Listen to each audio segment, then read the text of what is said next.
Pliny's Ghost Story. Dedicated to twins Sam and Ellie, whose family support us on Patreon. Hello, this is Jana.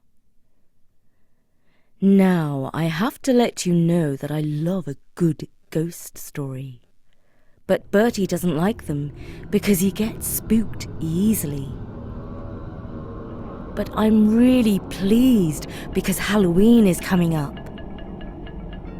And I've got the perfect excuse for us to put out some scary stories. But of course, this story comes with a wee warning.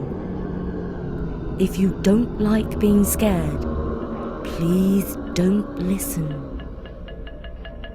We've got loads more non-scary stories that you can listen to anytime you like on Storynory.com. This ghost story was written down by an ancient Roman called Pliny, who Bertie tells me wrote letters in Latin to his friends. In one letter, Pliny asked a Roman senator if he believed in ghosts, and then went on to tell him this story.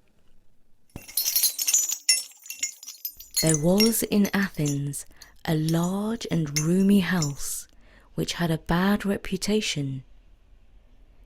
In the dead of night, a noise like the clanking of iron was often heard, and if you listened carefully, it sounded like the rattling of chains, distant at first, but approaching nearer, bit by bit.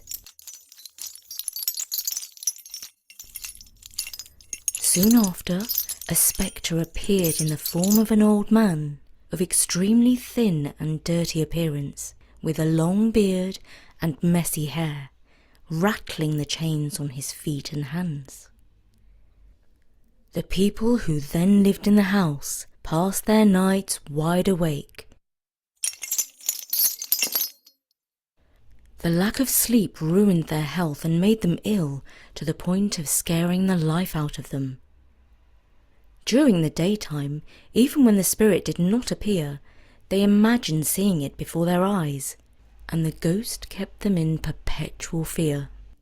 Eventually, they left the house entirely to the ghost, as they said no person in their right mind could live under that roof. However, a wily real estate agent of Athens put out an advertisement offering the house up for sale or rent. It happened that Athenodorus, the philosopher, came to Athens at that time, and the advertisement for the house caught his eye. The low price raised his suspicion. Nonetheless, when he heard the whole story about the ghost, he was far from put off. In fact, he all the more wanted to rent the house, which he did. Towards evening, as darkness fell, he got ready to spend the night in the front part of the house. After calling for a candle, together with his pencil and writing tablets, he ordered his servants to go to bed. He wanted to occupy his mind, so as to prevent his thoughts turning to scary things, such as imaginary noises and spectres. So he kept himself busy, writing with the utmost concentration. The first part of darkness passed in complete silence.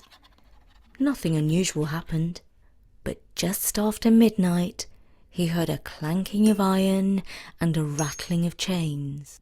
He neither lifted up his eyes nor laid down his pen. But in order to keep calm and collected, he tried to persuade himself that the sounds were anything but a ghost. The noise increased and advanced nearer till it seemed at the door, and at last in the room. He looked up and recognized the ghost as it had been described to him.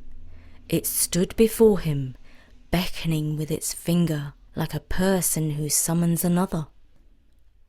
Athenodorus in reply made a sign with his hand that it should wait a little, and turned his eyes again upon his papers.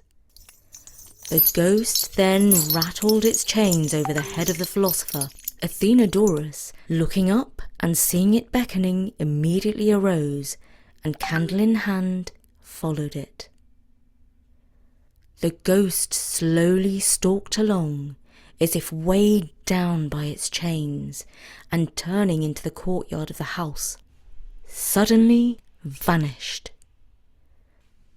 Athenodorus, now being left alone, made a mark with some grass and leaves on the spot where the spirit had left him. The next day he reported to the magistrates and advised them to order that the spot be dug up. When this was done, the skeleton of a man in chains was found there. The bones were collected together and publicly buried, and the ghost, having been appeased by the proper ceremonies, haunted the house no more. And that is an ancient ghost story from the time of Rome under the Emperor Trajan. It was written by Pliny the Younger. And I'm delighted to dedicate this story to Sam and Ellie, who have just turned 5. Happy birthday, Sam and Ellie! Their parents, Hannah and Adam, write,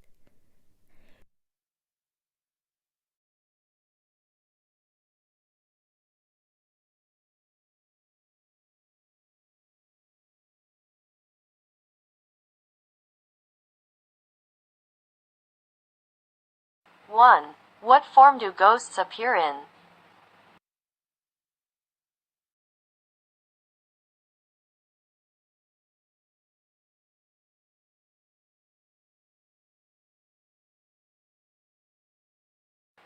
Two. Where did Athens get the info about the haunted house?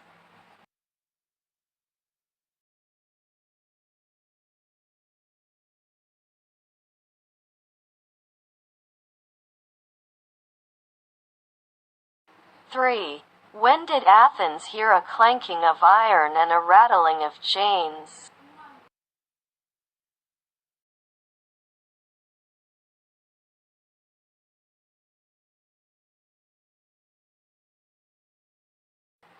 Four. Why did Athenodorus reported to the magistrates and advised them to order that spot to be dug up?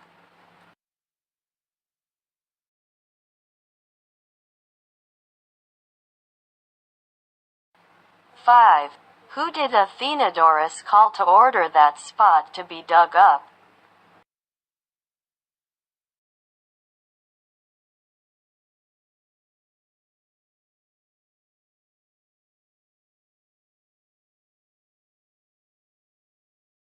Six. In the dead of the night a noise like the blah blah blah of iron was often heard.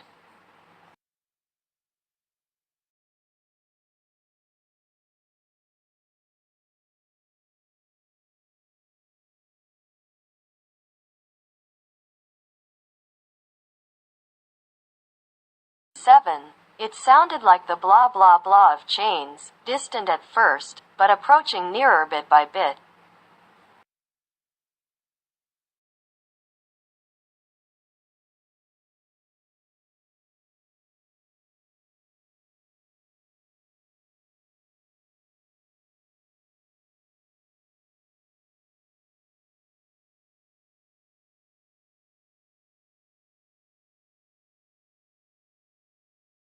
Eight. A blah blah blah appeared in the form of an old man, of extremely thin and dirty appearance.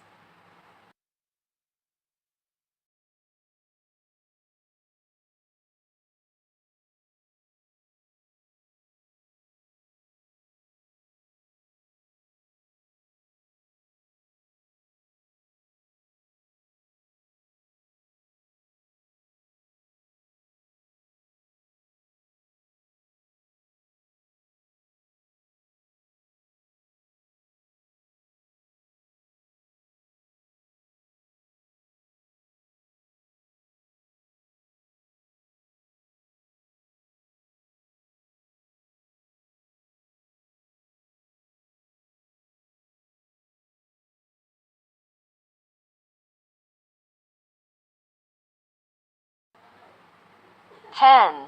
It stood before him, blah blah blah with its finger.